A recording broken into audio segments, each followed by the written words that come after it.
Eternal love episode 13। Scene को देखकर Wendy की आंखों में आंसू आ जाते हैं। सीन वेंडी के सामने बैठ जाता है और बोलता है, ये तुम्हारे चेहरे को क्या हुआ? तुम ठीक तो हो ना? वेंडी बहुत ही धीरे से बोलती है, सीन क्या तुम मुझे $20 दे सकते हो? मैं कुछ खरीदने के लिए जा रही थी लेकिन मेरे पैसे खो गए। सीन बोला, मैं तो बाहर बास्केटबॉल खेलने आया था इसलिए अभी मेरे पास पैसे नहीं हैं। वेंडी बोली, कोई बात नहीं फिर। वेंडी को इतना उदास देखकर सीन तुरंत खड़ा होता है और बोलता है, कोई बात नहीं का क्या मतलब है? मेरे पास अभी पैसे नहीं है इसका मतलब ये नहीं है कि मैं 5 मिनट के अंदर ला नहीं सकता। तुम यहीं रुको, मैं अभी 5 मिनट में आया। फिर सीन अपनी बास्केटबॉल वेंडी को देकर वहां से चला जाता है और जाते हुए एक बार फिर से पीछे मुड़कर बोलता है, मेरे लिए यहीं पर वेट करना, ठीक है? वेंडी बड़ी ही मासूमियत से बास्केटबॉल को हक करके वहीं पर चुपचाप बैठ जाती है और सीन के आने का वेट करने लगती है। थोड़ी देर ऐसे ही बैठने के बाद अचानक से किसी के भागने की आवाज आती है। वेंडी देखती है कि सीन भागते हुए उसी की तरफ आ रहा है। सीन बोला, वेंडी वैन। फिर सीन वेंडी के पास ही रुक जाता है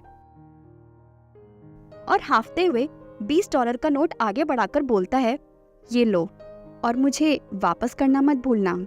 पैसे लेने के बाद वेंडी बोली, थैंक यू सीन। वेंडी को इतना उदास देखकर सीन बोला, तुम अभी भी इतनी उदास हो? ऐसा लग रहा है तुम अभी रो दोगी। अब इतना भी खुश होने की जरूरत नहीं है कि तुम रो तो। वेंडी फिर से बोली, थैंक यू सीन। सीन बोला, वैसे इसमें कोई बड़ी बात नहीं है, बस ये $20 ही तो हैं। तुम्हें आगे से कभी भी पैसों की जरूरत हो तो सीधा मुझे कॉल करना। तुम्हें जितने भी पैसे चाहिए होंगे मैं तुम्हें लाकर दूंगा, ठीक है? वेंडी अपने पुराने ख्यालों में डूबी होती है, तभी उसका कॉल आने लगता है। वेंडी की मॉम का कॉल था। वेंडी कॉल रिसीव करती है। वेंडी की मॉम बोली, विंटर, कैल्सी ने मुझे बताया कि आज वो तुम्हें हॉस्पिटल में मिली थी। तुम कब से नानवू सिटी में रह रही हो? वेंडी बोली, बस कुछ ही दिनों से। वेंडी की माँ बोली, तो तुमने मुझे बताया क्यों नहीं? तुम वापस आ गई। पिछले 2 दिन से मेरे सपने में लगातार तुम्हारे डैड आ रहे हैं। उन्होंने यहाँ तक कि वेंडी की मॉम बोल ही रही थी, तभी वेंडी उनकी बात काट कर बोली, मॉम आपको जो भी बोलना है वो बोलिए लेकिन डैड के बारे में कुछ भी मत बोलिए। वेंडी की मॉम थोड़ा इमोशनल होते हुए बोली, विंटर, मैं जानती हूँ कि इसका जिम्मेदार तुम मुझे मानती हो। पिछले कुछ सालों में मैं तुम्हारे लिए कभी भी अच्छी मॉम नहीं बन पाई। वेंडी बोली, मॉम आप रोइए मत, और एक मॉम होने के नाते आपने जितना भी किया उतना काफी है। वेंडी सोचती है, लेकिन बस वो मेरे लिए नहीं था। घर पहुंचने के बाद वेंडी देखती है कि सीन अभी भी सोफे पर बैठकर वीडियो गेम ही खेल रहा है। सीन को देखकर वेंडी सोचती है, रात के 11:30 बज चुके हैं, ये अभी तक जग रहा है। वेंडी को खुद को घूरता हुआ देख सीन बोला, सुनो, मुझे तुम्हें अपने बारे में कुछ बताना है। सीन की बात सुनकर वेंडी सोच में पड़ जाती है। सीन आगे बोला, मैं अपनी सेफ्टी को लेकर बहुत ही ज्यादा कॉन्शियस हूँ, इसीलिए जब तक मैं ये श्योर नहीं कर लेता हूँ कि दरवाजा अंदर से ठीक से बंद है तब तक मुझे नींद नहीं आती है। वेंडी बोली, अगली बार से मैं ताला लगाकर जाऊंगी ताकि तुम आराम से सो पाओ। सीन बोला, जैसा कि मैंने कहा पूरी रात के लिए ताला लगा होना चाहिए। वेंडी बोली, मैंने तुम्हें पहले ही बोला था कि मेरा वर्क शेड्यूल बहुत ही इरेगुलर है। कभी कभी ओवरटाइम करने की वजह से मुझे अक्सर आने में देर हो जाती है। सीन बोला, तो अगली बार से जब भी तुम 10 बजे के बाद आने वाली होगी तो तुम मुझे एडवांस में ही बता देना। या फिर तुम ये चाहती हो कि मैं रात भर जगूं? एक तरफ तुम लेट आने का सोच रही होगी और दूसरी तरफ यहाँ मेरी जगकर हालत खराब हो रही होगी। वेंडी बोली, ठीक है, मैं समझ गई। सीन बोला, एक और बात। वेंडी सोचती है, अब क्या ऐसे? सीन बोला, तो तुम मेरी बिजनेस में हेल्प करोगी या फिर नहीं? वेंडी बोली, तो क्या तुम सिर्फ मुझे 1% डिस्काउंट ही दोगे? सीन बोला, अच्छा ठीक है, ज्यादा से ज्यादा मैं तुम्हें 2% दे दूंगा। वेंडी बोली, 20% कैसा रहेगा? सीन बोला, ठीक है, दोस्ती के खातिर मैं तुम्हें 11% का डिस्काउंट दूंगा। वेंडी बोली, ओके।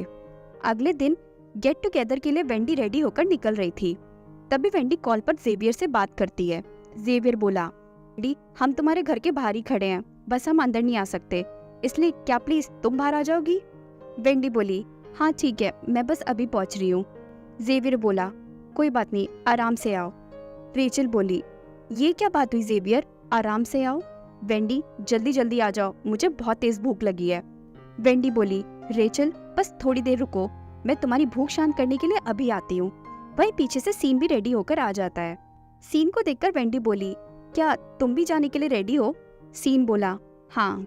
लिफ्ट में जाते हुए वेंडी बोली, डिनर के बाद हम सीधा तुम्हारे बार ही आएंगे, तो क्या तुमने मेरे नाम का रिजर्वेशन करवा दिया है? सीन बोला, तुम बस मेरा नाम ले देना, और कुछ करने की जरूरत नहीं है। ओके थैंक्स, वेंडी बोली। जैसी वेंडी बिल्डिंग के बाहर आती है, दूर से जेवियर चिल्लाते हुए बोला, वेंडी इधर आओ। सबके पास पहुंचकर वेंडी बोली, तुम सब ऑलरेडी यहाँ पहुंच गए। पीछे से सीन भी आ जाता है। वेंडी एक नज़र सीन की तरफ देखती है। सीन को वहाँ देखकर वेंडी के सारे फ्रेंड्स कंफ्यूज हो जाते हैं। वेंडी बोली, मुझे तुम लोगों को कुछ बताना है। जिस रूममेट की मैं बात कर रही थी वो रूममेट सीन ही है। ये सुनकर तो सभी शॉक हो जाते हैं। रेचल बहुत ही खुश होते हुए बोली, तुम दोनों कब से साथ रहने लगे? वेंडी बोली, पूरी कहानी मैं तुम्हें बाद में बताऊंगी, और हाँ, डिनर के बाद हम सीन के ही बाहर जाने वाले हैं, वो हमें फ्रेंडशिप डिस्काउंट देने वाला है, इसीलिए। रेचल बहुत ही खुश होते हुए बोली, वाओ, वैसे कितना डिस्काउंट मिलने वाला है? वेंडी उदास होते हुए बोली, 11%। ये सुनकर तो रेचल और जेवियर दोनों ही दंग रह जाते हैं। पीछे से सीन आकर बोला, मैं जानता था तुम मेरे बारे में ऐसी बड़ी बड़ी बातें फेंकोगी, लेकिन सबको इतनी जल्दी बताने की जरूरत नहीं थी कि हम साथ में रहते हैं। और अगर आपको ये स्टोरी अच्छी लगी तो प्लीज चैनल को सब्सक्राइब और स्टोरी को लाइक एंड शेयर करना ना भूलें। Thank you.